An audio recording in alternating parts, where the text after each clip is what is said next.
लेकिन इसका यह मतलब भी नहीं है कि जो आले रसूल में होता है, सैयद होता है, वो गुनाह कर ही नहीं सकता। इसका यह मतलब तो रौला पे यार जलाली दे नाल है। हालांकि जलाली साहब का मसला क्या है, जलाली साहब ने यह नहीं आख्या किसी गुनाह किया है, उन्होंने आख्या यार मासूम ने नहीं गल की थी, सिर्फ वो लफ्ज़ खता बोल के उस मसले को शायद या समझा नहीं सके या कौम समझी नहीं, या जेना खराब करना सुना ड्रामा बहुता किया है ते मसला बिगड़ गया है। जबकि जलाली दा माजी भी सामने है, हाल भी ते मुस्तकबिल भी सब दे सामने है। ना वो गुस्ताख है ना उन्हें कदी कीती है। ओदे मुकाबले जेड़े आए सन, भावें जुमेराती सन ते भावें मंगल वाले सन ते भावें बुध वाले सन, समझ आ रही है, भावें वो लाल बेग सन ते भावें खबीस किस्म के मवेशी सन, भावें वो चिमनियां सन, सारियां पाट गईयां और राफजी बन गए। जलाली कल भी अहमद रजा दा नौकर सी, जलाली अज भी अहमद रजा दा नौकर। तवज्जो है,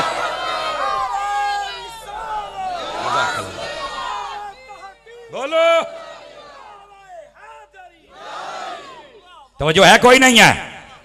ये ड्रामा किया इन लोगों ने, ड्रामा, और उस ड्रामे का नतीजा देख लो, आप सारे राफजी हो गए। वो कल भी सही सी, वो आज भी सही है, तुम्हारे सामने बैठा है, किसी को समझ आवे चाहे ना आवे। और कई वड्डे वड्डे इत्थे जनाब अली बुर्ज उलट गए, वड्डे वड्डे शेर गिद्दड़ बन गए। बोल सुभान अल्लाह, 5 किलो का सिर नहीं हिलाना। खुदा दा खौफ करो, खुदा दा खौफ करो, किसी का हसद इना नहीं होना चाहिए। लेकिन जो मैं बात कह रहा हूं, इसका मतलब मासूमियत नहीं है।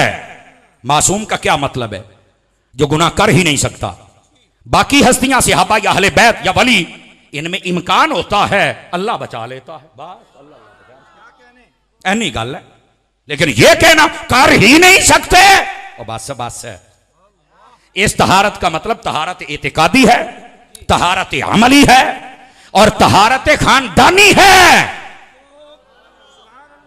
मतलब यह है जो आपकी खिदमत में अर्ज कर रहा हूं। और इस तू भी एक अगली गल दसा जे जागदे बैठे होता, इस आयत को अगर आप पढ़े ना, इहदा शान नुज़ूल है, तो मसला सारा हल हो जाना है। अल्लाह ने क्यों फरमाया महबूब हमने आपकी अहले बैत को हर किस्म की ये जो आलूदगी इससे दूर है। इस आलूदगी से मुराद शान नुज़ूल में यह है, नबी पाक की जो बीवियां थी ना, उन्होंने हुजूर से कहा या रसूल अल्लाह सल्लल्लाहु अलैहि वसल्लम, हमारे लिए ना अलग अलग तय कर दें कि हमारे घर में इतना राशन आएगा, इतना आएगा, इतना आएगा, इतना आएगा। नबी पाक अलैहिस्सलाम ने फरमाया ये तुम्हें कहने की क्या जरूरत थी जब हर शय मिल रही है, ये तुम्हें कहने की क्या जरूरत थी। अल्लाह रब्बुल इज्जत ने आयत नाजिल फरमा दी, फरमाया हबीब पहले तो इन्होंने सवाल कर लिया ना, अब नहीं करेंगे। क्यों? फरमाया हमने इनके दिलों से तलबे दुनिया को वैसे ही खींच कर पाक कर दिया है। मतलब ये तलबे दुनिया को खींच लिया है, ये भी एक रिज्स है, इसको निकाल दिया है। अब ये सवाल नहीं करेंगे, थोड़े पे राजी हो जाएंगे।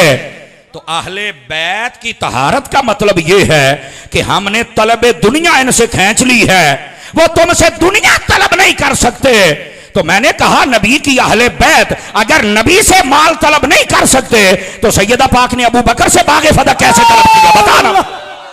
नारा तकबीर, नारा रिसालत, नारा तहकीक, नारा हैदरी, मसलक हक अहले सुन्नत, अकीदा अहले सुन्नत, उलमाए हक अहले सुन्नत। और तवज्जो है सारे हजरात की कि कोई नहीं है, ये तलबे दुनिया इनमें नहीं है, इसको खींचा है तलबे दुनिया को। कोई नहीं, उन्होंने बहुत ही गर्मी लगती, लग लैन दो। हुण मेरे हाल वेखो, सुभान अल्लाह आखण वाले बनो। 5-4 बंदे बड़े परेशान बैठे ने, जे साडी कंपनी दे ने ते बोलो, नहीं तो तुहाडी परेशानी वधदी रहनी। चुके अकीदा रजा आउंदा पिया जे। तकड़े होके जरा, तकड़े होके जिन्ने हजरात बैठे हो, गौर दे नाल मेरी गल सुनो। इससे मुराद है तलबे दुनिया। बोलो तो सही ना यार, तलबे दुनिया है जिसको खींच लिया है। और इस पर दलील एक और हदीस भी है, हवाले सारियां किताबां दे फकीर दे जिम्मे रहे, मशहूर हदीस है। नबी पाक आखिरी अय्याम में थे, आखिरी अय्याम का मतलब आप करीब था कि पर्दा फरमा जाते, मरजुल वसाल में थे। हजरत सैयदा पाक ने अपने दोनों बेटों को उठाया, नबी पाक की बारगाह में लेके आए और कहा ये मेरा बेटा हसन है, ये हुसैन है, इनको कुछ अता कर दीजिए। तो नबी पाक को चाहिए था, कहते अद्धा बाग फदक तेरा है, अद्धा तेरा है, या कहते आओ बाग तेरा है, आओ तेरा है। नहीं, आपने क्या किया? फरमाया हसन मुझे दो। हूं मैं नहीं तुहानू कहना बोल हसन दो, हसन लिया जोली में बिठाया, फरमाया मेरा पुत्र हसन है, हाँ जी हसन है। तो आपने फरमाया हसन को मैंने अपनी सरदारी दे दी है। सुभान अल्लाह। और इमाम हसन ने सरदार बन के दिखाया। जब हजरत अमीर मुआविया से सुलह की तो बुखारी शरीफ की हदीस भी वाज़ेह हो गई। फरमाया इन्न इब्नी हाज़ा सय्यदुन, ये मेरा बेटा सरदार है और ये दो मुसलमान गिरोहों के दरमियान सुलह करवाएगा। सुलह भी हो गई, सरदारी भी वाज़ेह हो गई, हजरत अमीर मुआविया का मुसलमान होना भी वाज़ेह हो गया। ओए बोलो तो सही ना। शाह साहब फरमा रहे ये कहो कि दोनों तरह मुसलमान हैं। और ये जुमला मैं बोल के चेक करता हूं सुन्नी किथे बैठा है। मैं कहा जन्नत दे सरदारां दी सुलह हो गई है, ए मिरासी क्यों सड़दे फिरदे ने? क्या जिंदा बंदा बोले जिंदा बंदा, दूसरे बंदे दी छुट्टी है, गैरत वाला बोले दुआ मुंह थल्ले रखे। नारे तकबीर, नारे रिसालत, नारे तहकीक, नारे हैदरी, नारे हैदरी। असा अली दे बच्चों के पिछे इंज खलोते हाथ बांध के जरा गौर दे नाल सुने। ऐसे हाथ बांध के पीछे खड़े इमाम हसन तुहाडी सुलह हो गई है हजरत अमीर मुआविया दे नाल, ते साडी भी सुलह हो गई है। असी इंज पिछे खलोते हां, इमाम हुसैन तुहाडी जंग हो गई यजीद दे नाल, साडी भी जंग हो गई है। इत्थे खलो ना उन्हां दे पिछे तो इमाम हसन तो वड्डा सैयद है और कहंदा असी शाह हुन्ने आ। मैं कहा आ भी शाह आई जेड़ा मेरे नाल बैठा, आ भी शाह। समझ आ रही है? शाह वो नहीं हुंदा जेड़ा अमीर मुआविया दा दुश्मन होवे, शाह वो हुंदा जेड़ा इमाम हसन दे फैसले नूं सिर ते रखे। हाथ खड़ा करके बोलो सारे सुन्नी तरह। वाह वाह वाह। वो शाह हुंदा है ते जेड़ा अपने बाप दादियां दे फैसले नूं ना मन्ने। प्यो दादे को फैसला कर जान तो छोटे मुंडे बिगड़ जान, कहंदे हुण मैं अगली गल नहीं करदा, फिर चीकना है तुसी। ओ कहंदे ने फारग ने फारग ने फारग ने, ते जेड़ा इमाम हसन दे फैसले नहीं मानदा ओए फारग फारग। हुण समझ आ गई जे? ओ बैठे हो ये जितने कीड़े मकौड़े, ये जितने लाल बेग, इन सब बेहयाओं को शर्म करनी चाहिए। अमीर मुआविया के खिलाफ भौंकता, तुम तो राफियों को राजी कर रहे हो, आले सुन्नत को तो नहीं राजी कर रहे, वरना इमाम हसन को तुम किस खाते में डालोगे? पर इतने तो लोगों ने आख्या शाह तो होता ही हुसैन है, हसन तो है ही नहीं। तो मैं कहा इसे वास्ते असी कहने तू नस्लों ही शाह कोई नहीं, एवं तो हूं नहीं तो तू उच्च शरीफ जाता फिरदा भी किवें मैनू शजरा लभ जाए। मैं कहा एड्डी जल्दी तेन शजरा नहीं लभना, तुझे नंगा करने के लिए अल्लामा ज़हुरामा जलाली साहब ही काफी है। अल्लामा ज़हुरामा जलाली साहब ने बड़ा टैट खत लिखे है, लाल बेग नूं नंगा करके रख दिता है। कहने लगे तू हुण शजरे लैके सैयद बनेगा, तेनू साइयां मंड के रख दिता है। सैयद को बताना नहीं पड़ता, सैयद सैयद ही होता है।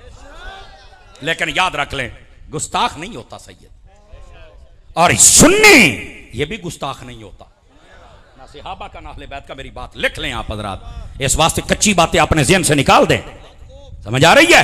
हुण अगे चलो जरा, ताकि तुहानू मसला भी समझ आवे ना। मसला समझ आएगा तो बात खुलेगी ना भाईजान। तो मैं बात आपकी खिदमत में ये कर रहा हूं कि ये तहारत का मतलब क्या है, रिज्क निकालने का मतलब क्या है। तलब दुनिया खत्म कर दी है। फरमाया मेरे बेटे को कुछ अता करो। फरमाया हसन है? जी हाँ। फरमाया सरदारी मैंने दे दी। और जब इमाम हुसैन की बारी, फरमाया हुसैन मुझे दो। इमाम हुसैन को पकड़ के नबी पाक ने गोद में बिठाया। फरमाया मेरा पुत्र हुसैन है? हाँ जी। फरमाया इसको मैंने अपनी जुर्रत अता कर दी है।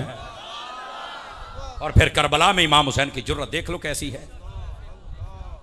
तो नबी पाक को नहीं पता था कि मैंने बाग देना है, बाचना सारियां खा जाना है। ओ बैठे हो। और अगली बात भी सुन लें, ये कितनी बड़ी धांधली है। कहते वो नबी पाक का बाग था। आप याद रख लें, याद रख लें इस बात को। अल्लाह ने कुरान में फरमाया वअलमू अन्नल अर्द लिल्लाहि व रसूलिही, ये जितनी जमीन है ये सारी अल्लाह और उसके रसूल की है। तू कहना सिर्फ बागे फदक है, साढ़े नजदीक सारी दुनिया ही होना दी है। समझ आ रही है? और दूसरी बात, पहला झूठे वे फिर सारी वंड, अपना घर भी ढा, तू भी बीबी दा हक खाती बैठा, तू दिता है। क्या कहने, वाह वाह वाह। सारे ही गुस्ताख बने बैठे हो। पहलू तो इत्थे आ ना, तू कहता सारी जमीन अल्लाह रसूल दी है, लिहाजा मैं उन्होंने अपना हक तो देवा ना होना तो नहीं सी दिता। मैं मानता भी तेरे को हलाल दी टाकी लगी है। ओए बोलो, ओए 5 किलो का सिर लाने वाली कौन, बोलो थोड़ा जा मेरी गल ते। लेकिन इत्थे ते मसला ही हो रहे, अपनी बारी पता को नहीं। ये आयत मैं कुरान की आयत पढ़ रहा हूं। और दूसरी तरफ देख, नबी पाक ने फरमाया, हजरात उलमा इस बात की तायद फरमाएंगे ताकि अवाम भी इस बात को माने कि बात सही हो रही है। फरमाया हम जो नबी होते हैं, आका करीम अलैहिस्सलाम फरमाते हैं, फरमाया हम दिरहम और दीनार इसमें विरासत नहीं छोड़ के जाते, मालो दौलत नहीं छोड़ के जाते। हजूर जो नबी होते हैं वो क्या छोड़ के जाते हैं? फरमा इल्म छोड़ के जाते हैं, ये विरासत है हमारी। नबी पाक ने तो बता दिया हमारी विरासत दुनिया में जायदादों में बागों में और पैसों में होती ही नहीं। नबी कहता मेरी विरासत ही कोई नहीं, तू रौला पाई खलोता है।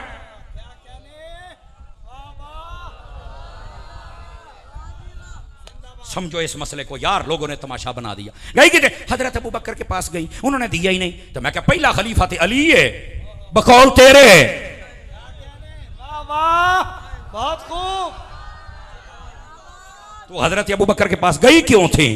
ये तो मैनू नहीं पता। मैं क्या पता होंदा ते सुनी ना होंदा। हजरत अबू बकर के पास जाना पहली तो इस बात की दलील है कि उन्होंने खलीफा मन्या ते गईया ना। पहली तो ये बात वाज़ेह होती है, समझ आ रही। और दूसरी बात, अगर हजरत अबू बकर सिद्दीक ने नहीं दिया, हजरत उमर पाक ने दिया, हजरत उस्मान ने नहीं दिया, तो हजरत अली का दौरे खिलाफत तो आया ही था ना। हजरत अली ने दे दिया था, तो फिर अली ते फतवा की लगेगा? ओ मरो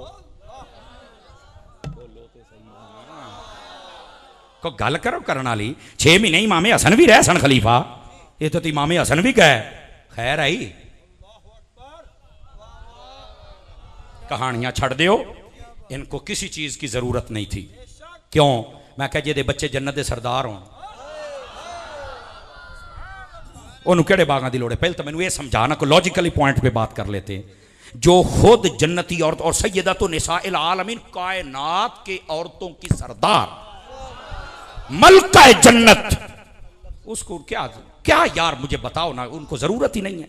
जिनका शौहर वलियों का बादशाह मोहर लगाए तो वली बने, उनको क्या जरूरत है मुझे बताओ। और यार जिनका बाबा सुल्तान कुल हो, कमाल वाली बात है यार। और होता बड़ी ना, अबू ज़र को अबू ज़र बना दिया, सोने वाला, जमीन वाला, जायदाद वाला, पैसे वाला। तो मैं क्या जेड़ा बाहर वाले अबू ज़र बना सकते ने, अपने नहीं सन बना सकते? कुछ खुदा का खौफ करो यार, क्यों उम्मत में तफरके डाल रहे हो? ना ऐसा ना करो, तफरके ना डालो। ये मसला ऐसे है ही नहीं जैसे लोगों ने ड्रामा खड़ा कर दिया है, सिर्फ सहाबा किराम पर जबान खोलने के लिए। नहीं, मुसलमान बनो, बनोगे मुसलमान। जबान नहीं खोलनी सहाबा और अहले बैत के खिलाफ। तो मैं लोग ड्रामे बनाए ने, ना नमाज पूरी, ना कलमा पूरा, ना वुजू पूरा, ना तराबियां पूरियां, ना जुम्मा पूरा, ना कुरान पूरा। क्या मतलब? सहाबा सहाबा सहाबा, उनके खिलाफ बस कर दो यार। समझ आ रही है?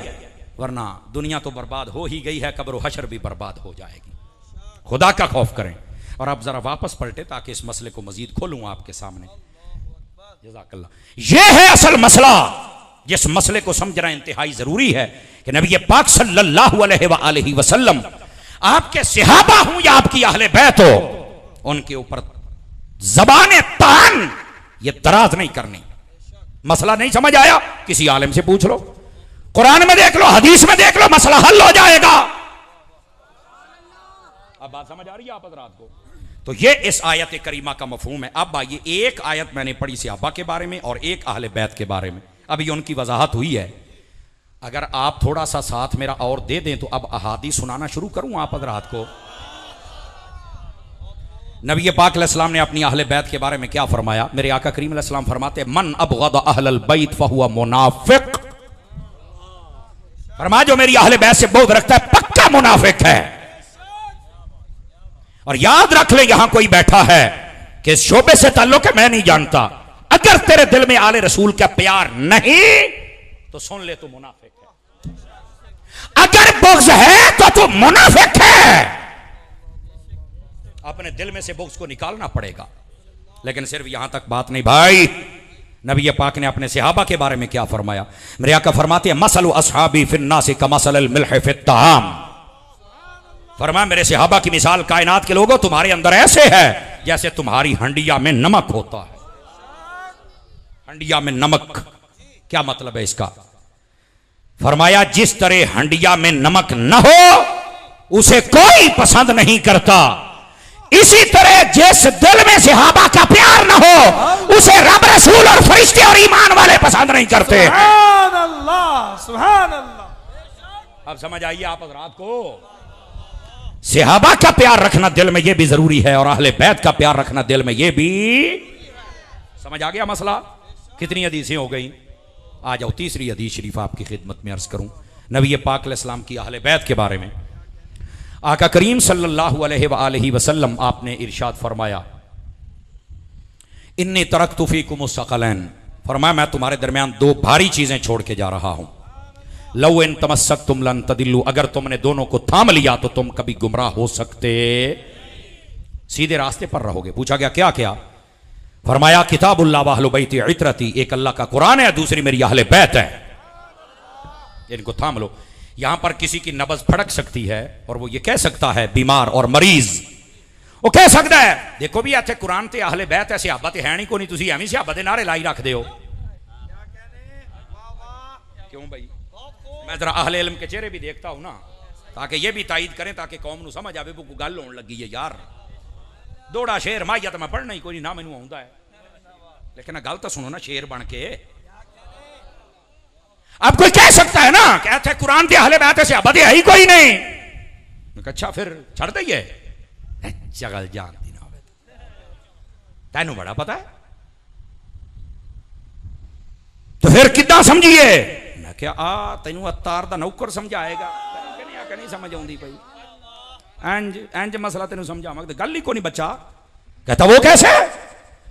मैंने कहा नबी पाक अलैहिस्सलाम आप फरमा रहे हैं सही वो रहेगा, सीधा रहेगा, हिदायत पे रहेगा जिसके पास दो चीजें कुरान और अहले बैत।